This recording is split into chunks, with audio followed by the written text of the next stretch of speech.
अवधूत चिंतन श्री गुरुदेव दत्त श्री स्वामी समर्थ। नमस्कार, मी रोहिणी परत एकदा तुमच्यासाठी खूप महत्त्वाचा व्हिडिओ घेऊन आलेली आहे आणि आजच्या व्हिडिओमध्ये आपण बघणार आहोत खूप महत्त्वाच्या गोष्टी। आता बघा, उद्या आहे गुरुवार आणि गुरुवारच्या दिवशी अशा कुठल्या गोष्टी आपल्याला करायच्या असतात आणि करायच्या नसतात ह्या गोष्टी मी आजच्या व्हिडिओमध्ये तुम्हाला सांगणार आहे। आणि त्याचबरोबर हा गुरुवार म्हणजे या 2022 मधला शेवटचा गुरुवार आहे आणि त्याचबरोबर पुढच्या गुरुवारपासून त्याचबरोबर येणाऱ्या पुढच्या 2023च्या गुरुवारपासून आपल्या सर्व संकट दूर होतील, आपल्या सर्व मनोकामना पूर्ण होतील अशी आपण अपेक्षा आणि आशा करू।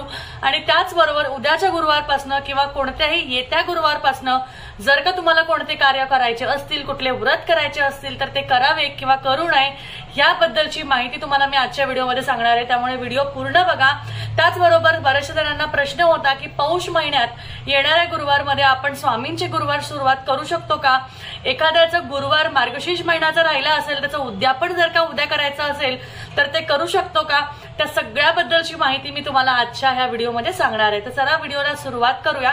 आणि त्याचबरोबर बघा, आजच्या व्हिडिओमध्ये तुम्हाला अशा महत्त्वाच्या ज्या गोष्टी आहेत ज्या आपल्याला गुरुवारी करायला नाही पाहिजे पण चुकून आपण न कळत आपण त्या गोष्टी करतो आणि त्या आपल्या हाताने घडतात आणि आपल्याला त्याचे नुकसान दिसत तर नाही पण ते आपल्याला भोगावे लागतात, त्यामुळे त्या सुद्धा गोष्टी मी आजच्या व्हिडिओमध्ये सांगणार आहे, त्यामुळे नक्कीच काळजी घ्या आणि व्हिडिओ पूर्ण बघा।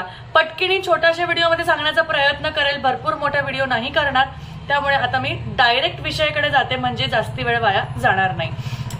तर बघा, कसं असतं ना, गुरुवार हा गुरुग्रह, आपला गुरुग्रह मजबूत करण्यासाठी हा जो गुरुग्रहाचा वार आहे किंवा हा जो गुरुवार आहे त्याला आपल्याला स्ट्रॉंग करायचं असेल, त्याला जर का आपल्याला मजबूत करायचं असेल तर गुरुवारी उपवास करावे किंवा गुरुवारी आपण ह्या पूजा अर्चना करावी किंवा हे व्रत करावे असं सांगितलं जातं।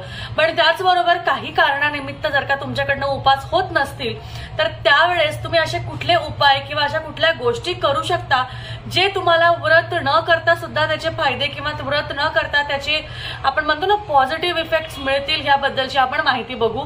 आणि बघा, कसं असतं, गुरुग्रह जो असतो ना तो आपल्या मुलाबाळांसाठी, आपल्या पतीसाठी, आपल्या परिवारासाठी हा खूप महत्वाचा असतो आणि त्याचबरोबर आपल्या स्वतःसाठी सुद्धा खूप महत्वाचा असतो, कारण ह्यामुळे आपण आपल्या येत्या पुढच्या वाटचालीवर कसं चालायचं आहे, कसं सगळी गोष्ट घडणार आहे याबद्दलची आपण माहिती बघत असतो किंवा म्हणजे याबद्दलच्या आपल्याला मार्गदर्शन मिळत असतं।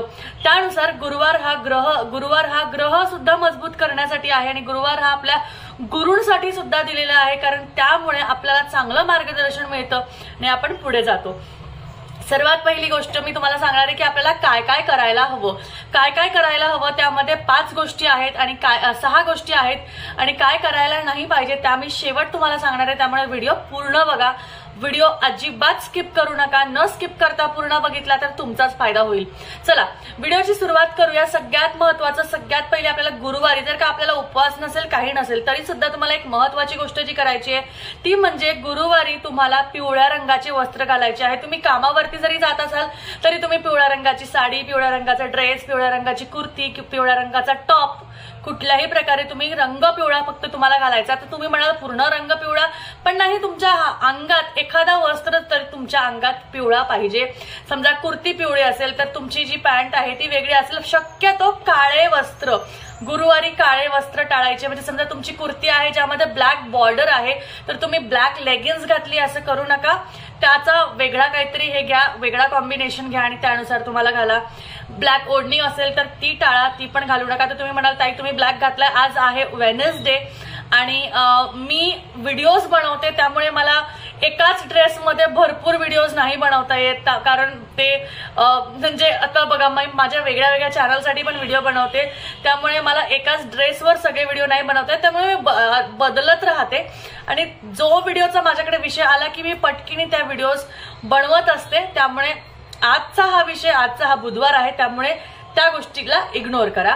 चला पुढची जी गोष्ट आहे नंबर 2 ती म्हणजे गुरुवारी तुम्ही कोणतंही नवीन कार्य करू शकता। कुठल्याही प्रकारे तुम्हाला घर घ्यायचं असेल, तुम्हाला एखादी नवीन घरात वस्तू घ्यायची असेल, तुम्हाला कोणतं शुभ कार्य करायचं असेल तर ते तुम्ही नक्कीच गुरुवारी करू शकता. फक्त आणि फक्त आता सुरुवात आहे पौष महिना, तर या पौष महिन्यात बरेचसे जण असं म्हणतात की आपण शुभ कार्य करू नये, असं करू नये, तसं करू नये. आपले मोठे सांगत असतील तर त्यांचं ऐका, त्यानुसार करा. येत्या पुढच्या महिन्यापासून तुम्ही माघ महिन्यापासून तुमचे ज्या बाकीच्या गोष्टी आहे, स्वामींचे व्रत आहे, कुठल्याही प्रकारचे व्रत आहे, ते तुम्ही पुढच्या माघ महिन्यापासून सुरुवात करू शकता. आता त्यानंतर बघा, सगळ्यात महत्वाची जी गोष्ट आहे की नवीन कार्य किंवा आता मार्गशीर्ष महिन्यातल्या प्रश्नाचं उत्तर पण ह्याच्यात सांगेल मी. तर बऱ्याचशा जणांचा एक गुरुवार राहिला होता, उद्यापन राहिलं होतं. तर जर का तुम्हाला उद्याच्या गुरुवारी ते उद्यापन करायचं असेल तर ते तुम्ही नक्कीच करू शकता, कारण ते तुम्ही पौष महिना सोडून करू शकत नाही, कारण त्यामध्ये खंड पडेल. त्यामुळे तुमचे जर का 4 गुरुवार झाले असतील किंवा एखादा गुरुवार खंडन पडला असेल आणि मागच्या गुरुवारी तुम्ही उद्यापन केलं नसेल तर उद्याच्या गुरुवारी तुम्ही नक्कीच करू शकता. यातनं तुम्हाला तुमचा जो मार्गशीर्ष महिन्याचा जो गुरुवारचा जो व्रताचा जो आपला संकल्प आहे तो पूर्णपणे तुम्ही सोडू शकता. त्यामुळे उद्याचा गुरुवार अगदी चालण्यासारखा आहे. कोणाला अडचण आली असेल, काही आलं असेल तर उद्याच्या गुरुवारी तुम्ही संकल्प सोडून तुमचा उपवास जो आहे तो उद्यापन करू शकता. त्यानंतर तिसरी गोष्ट म्हणजे तुम्हाला एक ठराविक गोष्टीचा नैवेद्य तुम्हाला दाखवायचा आहे.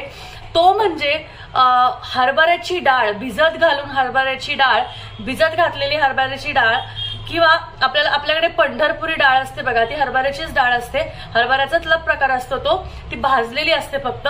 त्यामुळे हरभऱ्याची डाळ, थोडासा गुळ आणि थोडेसे मनुके, पांढरे पिवळे मनुके, काळे मनुके नाही, पिवळे मनुके, हे तिन्ही तुम्हाला घ्यायचं आहे. आणि ह्याचा नैवेद्य तुम्हाला दर गुरुवारी दाखवायचा आहे. ह्याचा नैवेद्य, कारण गुळ सुद्धा पिवळा असतो, डाळ सुद्धा पिवळी असते आणि मनुके सुद्धा पिवळे असतात. तर ह्याचा नैवेद्य तुम्हाला नक्कीच दाखवायचा आहे. आणि हे गुरुग्रहाला प्रबळ करण्यासाठी हा नैवेद्य नक्कीच दाखवावा.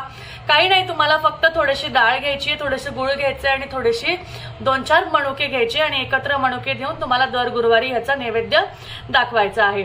त्यानंतर सगळ्यात महत्वाचं बघा, गुरुवारी तुम्हाला हळदीचा टिळक लावायचा आहे, नाहीतर चंदनाचा टिळक लावायचा आहे. आणि त्याचबरोबर तुमच्या कपाळाला तर तुम्ही लावाच लावा. आणि त्यात तुम्ही देवाला तर चंदनाचा टिळा लावताच, त्याच्याबद्दल काही नाही. स्वतःला सुद्धा किंवा तुमच्या घरातल्या मुलाबाळांना, तुमच्या मिस्टरांना, तुमच्या नवऱ्याला एक हळदीचा किंवा चंदनाचा टिळक लावा. ज्याच्याने काय होईल, तुमच्या त्या दिवशीचा म्हणजे गुरुग्रह एवढा तुमचा प्रबळ होईल की तुम्हाला कुठल्याही प्रकारचा त्रास होणार नाही. आणि त्याचबरोबर अजून एक गोष्ट तुम्हाला करायची आहे की तुम्हाला घरात पाणी शिंपडायचं आहे हळदीचं. आता हळदीचं पाणी म्हणजे तुम्हाला अगदी हळदीचं पिवळं पाणी नाही करायचंय.